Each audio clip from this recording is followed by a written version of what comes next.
Time now to spotlight Webtoon Entertainment as shares rally today, jumping more than 80% at the moment. Joining us now is David Lee, Chief Operating Officer and Chief Financial Officer of Webtoon Entertainment. David, thank you so much for joining us. Congratulations on your most recent quarter. One of the highlights I noticed, the revenue up 8.5% year over year, topping $348 million. That obviously beat expectations. Then you all announcing this partnership with Disney. Before we get into that partnership with Disney, for the most recent quarter, what do you attribute?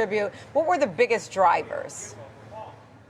Well, I think the biggest drivers for Webtoon this quarter is first that we over-delivered on our promises financially across the board.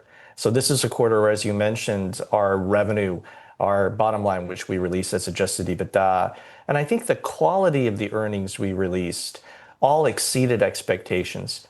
I also think that people on the street, investors are beginning to realize that the entertainment destination we've created, this digital global center for storytelling, is becoming mainstream even in our largest opportunity markets here in the US. You know, for example, we saw a 19% year-on-year growth in the webcomic app MAU for businesses here in the US and other English-speaking locales. And I bet a lot of our investors watching don't even realize they've seen a movie that actually came from our platform. You know, we have 100 examples of these rich film adaptations on Netflix and Amazon Prime. And so as people become more aware that this is an evergreen source of over 120,000 stories arriving every day to our platform from 24 million creators, serving over 150 million monthly active users, that Webtoon is not niche, that it's mainstream, and that it has the biggest opportunity and market to penetrate, which is here in the US to come. I think that's the hallmark. Now, Disney validates all that. As a incredible partner in this collaboration, it says something that they picked us as the global leader in this format to create 100 epic web comics over the next several years. And we couldn't be more excited for our Gen Z consumers to be exposed to these great storylines and new storylines. You know, in the announcement, we have the opportunity to create original stories as offshoots of all the great franchises Disney is bringing to the table. So I think the recognition of Disney to what we've already known is the key.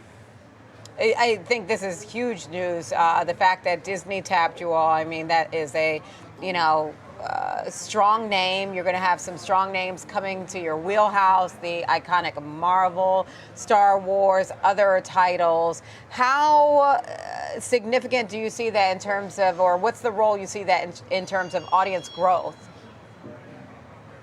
Well, you know, on the heels of the 19% webcomic app growth we're seeing in English-speaking countries, I think it just adds fuel to the fire. And it's because of our mobile users. These are native mobile users. Generally, they're Gen Z here in the US. They may be actually less familiar with the great iconic stories that Disney has offered us to introduce to them.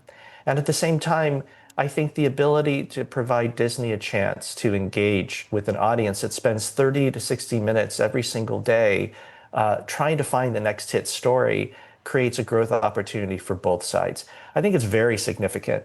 Now, we haven't provided any short-term financial guidance around this collaboration, but I do think it's candidly game-changing for us, and I hope incredibly valuable for growth for Disney as well. And it's in a Variety article, Disney themselves is quoted as saying it's one of the biggest deals that they've done.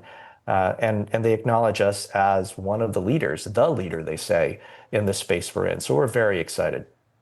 Gen Z, and don't forget, I mean, soon you'll have Gen Alpha tapping your platform, because I noticed that, they're very much mobile first for both of those generations, because I was having a conversation earlier about my niece and how long to use as this is on the gaming side, that she was up way past her bedtime on Roblox. So Gen Z, Gen Alpha, very much interested in the digital plays here. So when you think about, you talked about the US, tell me a little bit more about your global expansion plans. Yes, it's amazing. You know, we started in Korea and we're an everyday household part of lives there. We're 50% of household penetration there. But if you look at what we did, for example, in the last year or two in Japan, I mean, this is a market where we went from not being the leader to now, according to Sensor Tower, we're the #1 consumer app by revenue in Japan, including mobile games. So when you think about how explosive that growth has been over just the last year or two, I think it bodes well for what we expect to do now here in the US and North America, and eventually in Europe as well. But there's so much opportunity just in focusing on Korea, Japan, and what we call rest of world, but really that's the US and North America, that I think that we can exceed investor expectations by focusing on those geographies alone.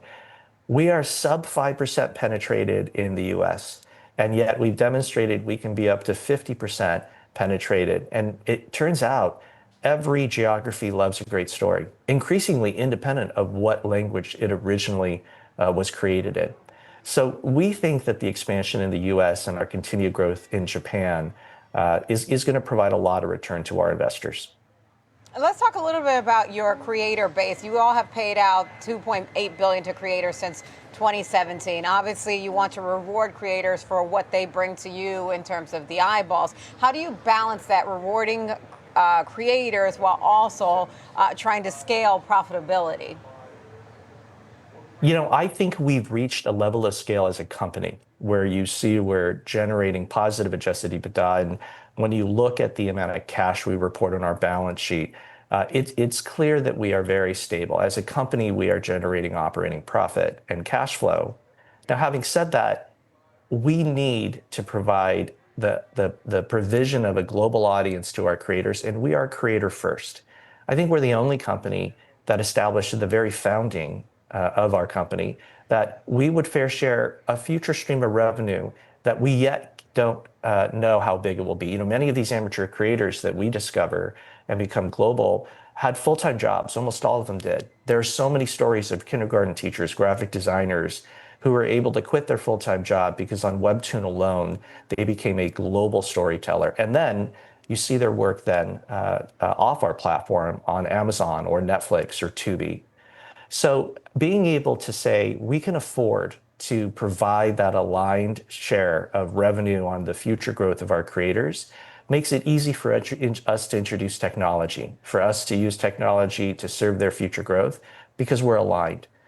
I'm lucky that I got to join the company right before it went public, after it was large enough to afford this fundamental revenue share, sustaining evergreen storytelling on our platform, and still drive great return to the capital base. And I don't think that's going to change. I think it will get better and better as we grow and as we improve our profitability. David, really quickly, I want to get this thought from you. So you've got Spider-Man coming, you've got the Avengers. What's either a character or comic that's on your dream list that you'd like to see next? Well, I have to admit that I'm an enormous fan of all the Marvel Avengers. I like to think that one of the things I recently told the team is it's like telling fans assemble. I would love to see our Gen Z users see original stories, imagine re-endings, background characters turn into main characters in partnership and with the approval, of course, of Disney and Marvel, come to light. First on our platform, and who knows how far it can go even beyond. But that's my personal desire. I think I'm not the right demographic, as you know. It's more my daughter's age. And I imagine that they would like to see something entirely different. But who knows? One can only imagine what we'll bring to our platform and beyond in the future.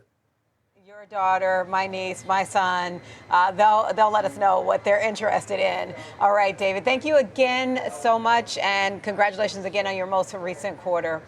That's David Lee, Chief Operating Officer and CFO of Webtoon Entertainment.